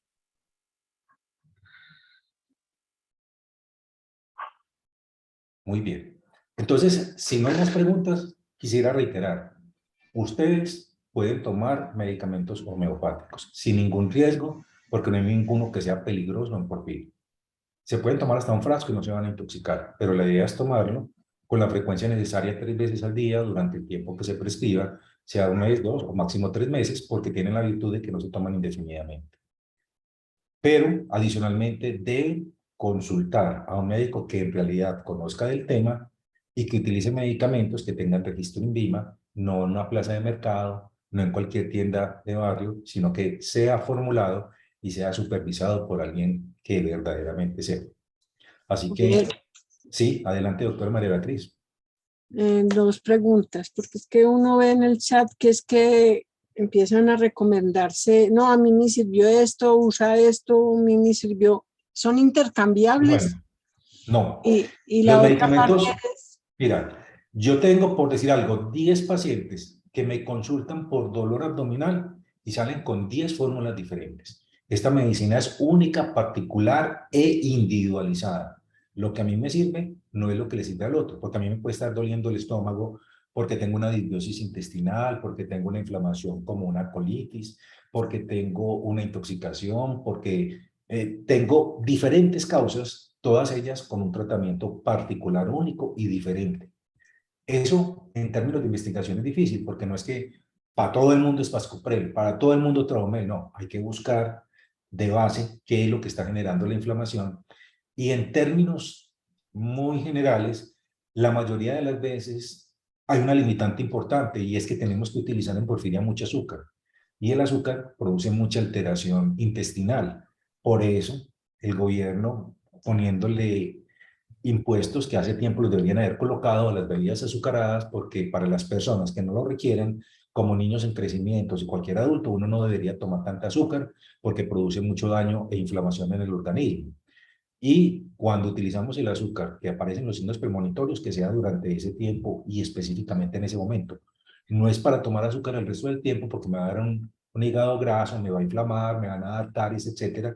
Entonces también el azúcar hay que mirarlo como una alternativa necesaria, pero utilizarla con precaución durante el tiempo determinado, no indefinidamente. Porque si no, aparece la obesidad. Y la obesidad lo inflama a uno. Y por eso es que predispone a diabetes, a hipertensión, a arteriosclerosis, a infarto y a muerte temprana. Entonces tampoco es que nos vamos a ir al otro extremo, todo en su justa medida. bueno, y en alguna de las clases hoy y lo asimilo a como cuando a la gente se le ocurre poner las pastillas separadas de su empaque en los pastilleros o dejarlas guardadas en el sanitario o en la cocina, que se inactivan. ¿Hay algo que inactive estos medicamentos? Qué buena pregunta. Sí, porque esas diluciones tan grandes que se producen de nanopartículas son muy sensibles a los cambios de radiación electromagnética, como por ejemplo los computadores, como por ejemplo los televisores, los equipos de sonido. Así que los medicamentos homeopáticos nunca se guardan junto a un computador, junto a la nevera, junto al microondas o donde existe un aparato eléctrico, porque se puede dañar. De resto, no tienen ningún problema. ¿El celular estaría en esa misma categoría o no? Completamente. Miren, de sus celulares revisen que aparece en las instrucciones la SAR, que significa rata específica de absorción, Specific Absorption Rate. Esa rata específica de absorción no debe ser nunca superior a 0.6, porque cuando tiene más potencia, penetra más en el organismo y mucha gente empieza con pito en el oído, con mareos, con dolor de oído, con dolor de cabeza y no sabe qué es el celular. Ojalá pudiéramos tener audífonos de los de alambrito para mantener al celular alejado de nuestro organismo y el celular con la pantalla para abajo, pero lo utilizamos para arriba, pegado al oído todo el día y eso acaba con los ojos, da cataratas, genera inflamación del cerebro, se asocia a depresión, produce caída del cabello, si se lo colocan aquí produce arritmias, si se lo colocan en el bolsillo produce, por ejemplo, impotencia, y yo por eso lo cargaba en el bolsillo de atrás y se me secó la nalga, entonces ahí saben que puede por todos los lados ser dañino. Así que los celulares siempre apáguenlos, cárguenlos fuera de la habitación y apaguen el wifi en las casas, porque esas radiaciones electromagnéticas son muy dañinas para el organismo, en especial cuando hay porfiria, y los hornos microondas en la casa, desconéctenlo, manténganlo apagado, que no lo mantiene prendido para ver la hora, y eso es un campo electromagnético que está gastando energía y está haciéndole daño a nuestro organismo. Se prende únicamente para utilizar y se vuelve a apagar, y cuando lo prendan, aléjense 2 metros y cuando termine de pitar, acérquense, porque no hay gente que pitó y al mismo lo abrió y esas ondas dañan nuestro organismo y producen cataratas y otra serie de disfunciones de las pilas del organismo que son las mitocondrias. De los que tienen el televisor en la pieza. Muy buena pregunta. Saquen el televisor de la pieza. La pieza y la cama en especial se hizo para dormir y para otra cosa, no para ver televisión. Cuando uno tiene el televisor enfrente y le está dando sueño y lo apaga, se le quita el sueño. ¿Por qué? Porque siempre hay un flash, un resplandor, una luz que el cerebro interpreta como despierte que amaneció. Y ustedes lo pueden verificar con nuestros abuelos que a veces están viendo televisión a mediodía y se quedan dormidos. Y uno pasa y les apaga el televisor y a mí me despiertan. ¿Por qué me apagaste si yo estaba viendo? Y no estaban viendo, estaban dormidos, pero fue el flash lo que los despertó. Entonces, cuando uno padece insomnio, tiene el televisor en la pieza y lo apaga, se le corre el sueño 2 horas. Así que mantengan el televisor por fuera de la habitación, es un campo electromagnético nocivo, trastorna el sueño, dificulta la conciliación del mismo y la higiene del sueño implica que duermo en completa oscuridad, sin televisor y sin celular en la habitación, con el wifi apagado y ahí sí tendremos un buen sueño y reparador.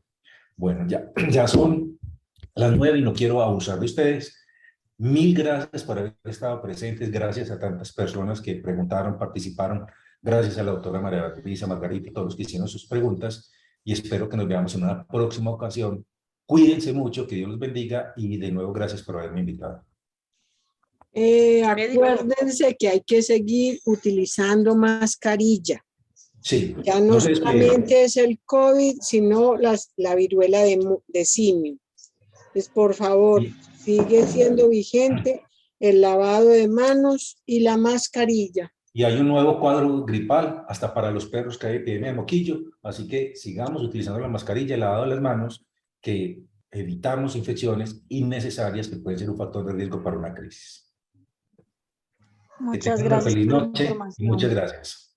Médico, muchas gracias a todos los pacientes, familiares y cuidadores que se conectaron esta noche.